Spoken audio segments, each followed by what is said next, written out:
حسب و نسب اس کو بنیاد بنا کے تعلق نہیں جوڑنا چاہیے. اور لوگ اس وقت باوجود اس کے کہ مسلمان تو ہو گئے لیکن بتوں کی پوجا کی خوشبو ابھی ان میں باقی ہے. کوئی سید ہے، کوئی کچھ ہے. ارے تمہیں پتا ہے کہ بلال کون تھا جس کو اپنے باپ کا نام بھی پتا نہیں تھا؟ لوگوں نے پوچھا کہ آپ کے ابا کا نام کیا ہے؟ اس نے کہا ابی الاسلام، میرے ابا کا نام ہے اسلام، کیونکہ میری معرفت اسلام سے ہی ہوئی ہے، میرے تو اور کوئی تعارف ہی نہیں ہے. یہی وجہ ہے کہ کالا رنگ ہونے کے باوجود چلتے زمین پہ تھے. اور آپ سمجھتے ہیں اسٹارلٹ کی جوتی تو نہیں پہنتے ہوں گے نا اس وقت، جیسی میسر تھی غلام کو.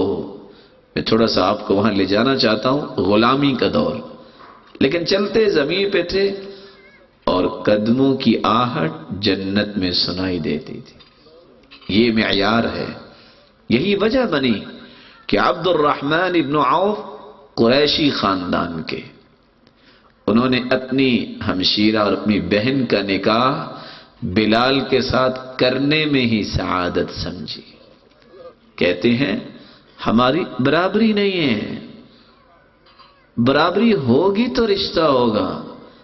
ارے اللہ آپ کو عزت سے نوازے، برابری کرنے سے عزت نہیں بنتی، اللہ کو راضی کرنے سے عزت بنتی ہے. پھر کیا ہوا؟ تھے ابو بکر صدیق رضی اللہ تعالی عنہ افضل الامت بعد نبیہا، اس پوری امت میں سب سے افضل، لیکن وہ بھی بلال کو کیا کہہ رہے ہیں؟ یا سیدنا، اے ہمارے سید اور سردار. اور عمر رضی اللہ تعالی عنہ کیا کہہ رہے ہیں؟ یا سیدنا. کیا سبب تھا؟ وہ مقام تھا، وہ معرفت تھی جو بلال کو اللہ تعالیٰ نے نصیب فرما دی. اگر حسب و نسب ہی کسی کے کام آتا تو ابو جہل سے بڑا کون تھا جو اپنے آپ کو ابو الحکم کہلواتا تھا نا قریشی. لیکن پائے حقارت سے ٹھوکرے مار کے صحابہ نے اس کو کس طرح بدر کے مقام پہ کنویں میں قلیب بدر میں پھینک دیا. اس کے لواحقین کو اس کا چہرہ دیکھنا بھی نصیب نہیں ہوا. اس لیے صحیح مسلم کی روایت ہے، رسول اللہ صلی اللہ علیہ وسلم نے فرمایا من بطأ به عمله لم يسرع به نسبه. جس کا عمل سست ہو نسب نامہ اس کو تیز نہیں کر سکتا. آج انسان کا عمل سست بھی ہو، بڑا خاندان، بڑی گاڑی، جب اس پہ بیٹھتا ہے انسان تو چھوٹی گاڑیوں سے آگے نکل جاتا ہے، لیکن قیامت کو یہ روڈ، یہ گاڑیاں نہیں ہوں گی، وہاں کچھ اور پروازیں ہیں، وہ عمل کی پروازیں ہیں. وہ کیسی پرواز ہے؟ من بطأ به عمله لم يسرع به نسبه.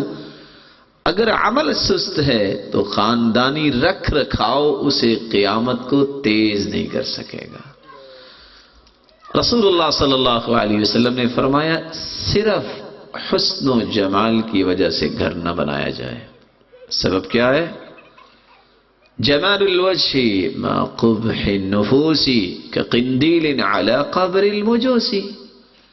انسان دنیا جہان سے خوبصورت ہے، اللہ کا خوف اس کے دل میں نہیں ہے، نماز وہ پڑھتا نہیں ہے، اللہ کے سامنے اس نے اپنی حاجات کبھی رکھی نہیں ہے. اس کی مثال ایسے ہے، ایک مجوسی جس کو مرنے کے بعد قبر میں دفنا دیا جائے، قبر کے باہر آپ لائٹس لگا دیتے ہیں، انرجی سیور لگا دیتے ہیں اور قمقمے لگا دیتے ہیں. کیا مجوسی کی قبر میں یہ روشنی پہنچے گی؟